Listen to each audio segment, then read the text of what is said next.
Welcome friends again to my YouTube medical education channel. So today we are going to discuss pediatric cranial nerve examination.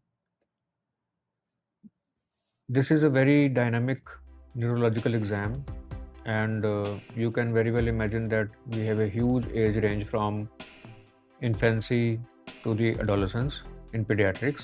So we have to adapt our cranial nerve testing according to the age of the child, and it is a very tricky issue. So you can see here that an early infant is mostly responding minimally to your verbal or visual cues, and it is stayed when there is a brainstem dominance, versus an older child where the cortical dominance starts and you start getting more cooperation, more active movements and power, and hence we get localized responses on verbal instructions. In the infancy, it is opposite. We have to rely mostly on our observation based on our observation of the primitive brainstem reflexes. So this is the major difference on which we have to lay our foundation of the cranial nerve examination.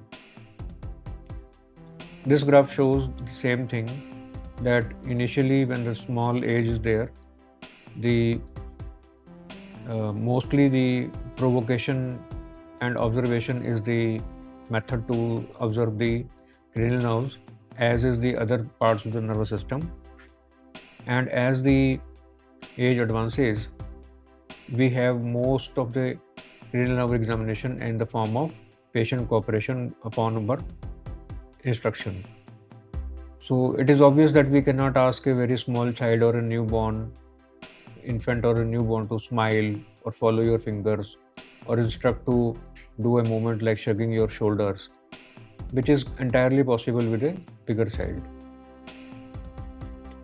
So this slide shows that in small children we have to observe the patient's visual tracking of the bright objects, response to a bright light, and utilize some of the eye tracking on the common objects to observe the cranial nerves 2, 3, 4 and 6. In an older child, we can do the formal cranial nerve testing using a Snell's chart, assessing the visual fields by confrontation, which is impossible to do in a small child.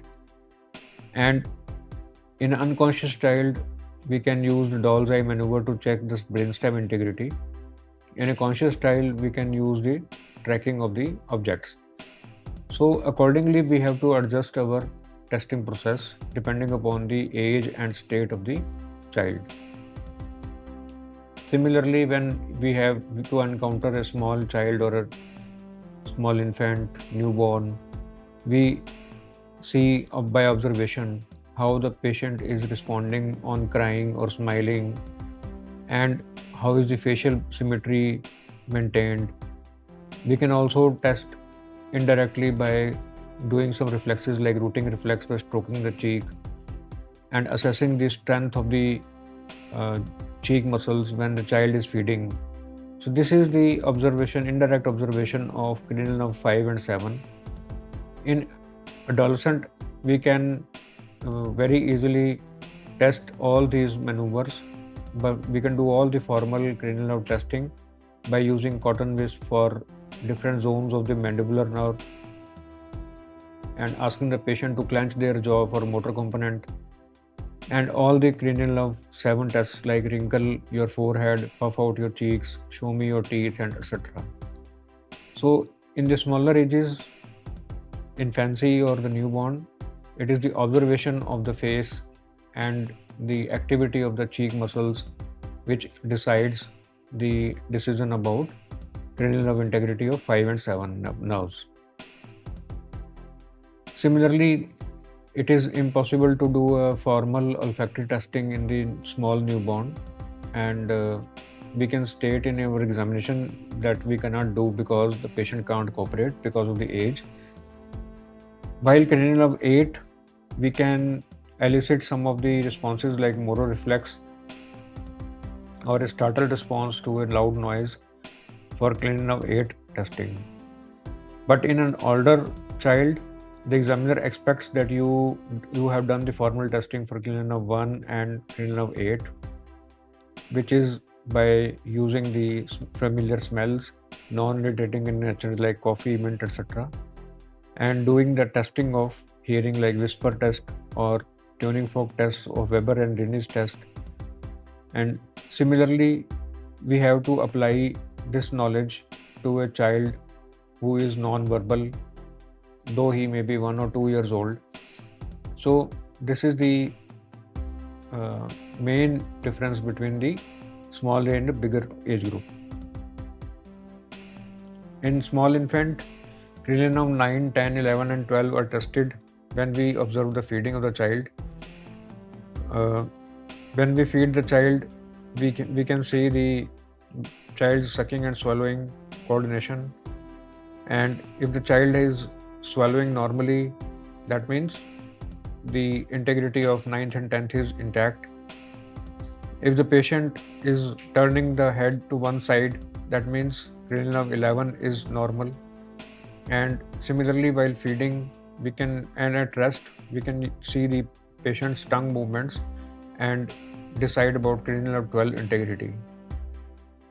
So in an adolescent, same thing can be done like we do in adults, and it requires a lot of cooperation, lot of instruction, and we can say we can see the uvula position, elevation on saying Cranial 11 is tested by entrusting the patient to shrug their shoulders and turning their head towards the physician's active resistance. 12th Cranial is tested by asking the patient to protrude their tongue and checking for any deviation. So this is the summary table, Cranial examination of a small child and the older adult. These are the differences. You will see that in the smaller age groups, it is mostly the indirect observation based, and in the older age groups, it is mostly the instruction based protocol. And the purpose of this video is not to teach you how do we test formally all the cranial examination in the bigger child.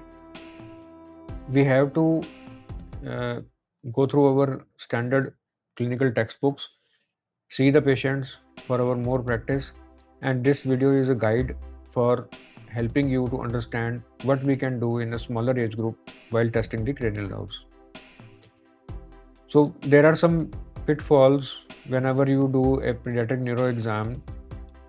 This particularly involves cranial nerves also. We have to remember that initially there is a dominance of the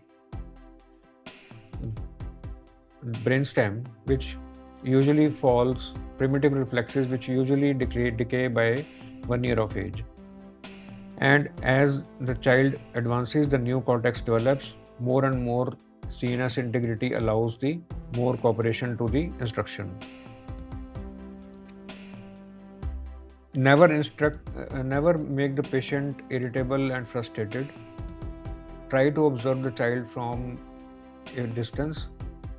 Evaluate the child's responses, the facial responses, the movements of the hands, and these can be the indirect clues to vision, to the color integrity and response to light.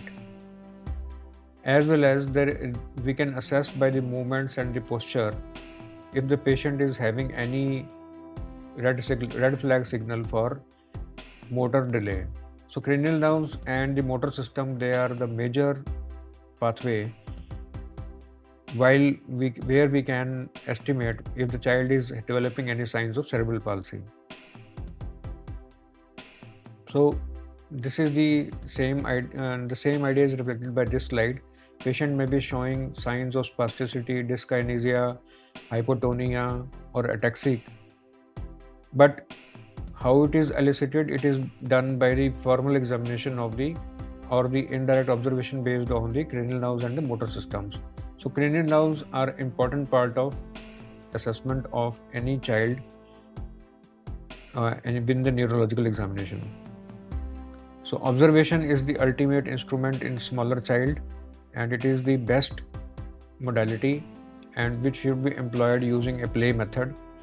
We should always remember to adapt to the child's age, expected developmental stage and response, and let their natural movements reveal their integrity of the nervous system in cranial nerve examination. So this video was about to make ourselves aware about what are the major differences of smaller age groups and the bigger age groups for doing the cranial nerve examination to help the undergraduate and PG students of pediatrics. If you have liked this video, please press the like button, subscribe the channel, and I'll be making more videos for you to enrich your pediatric knowledge. Thank you for watching this video.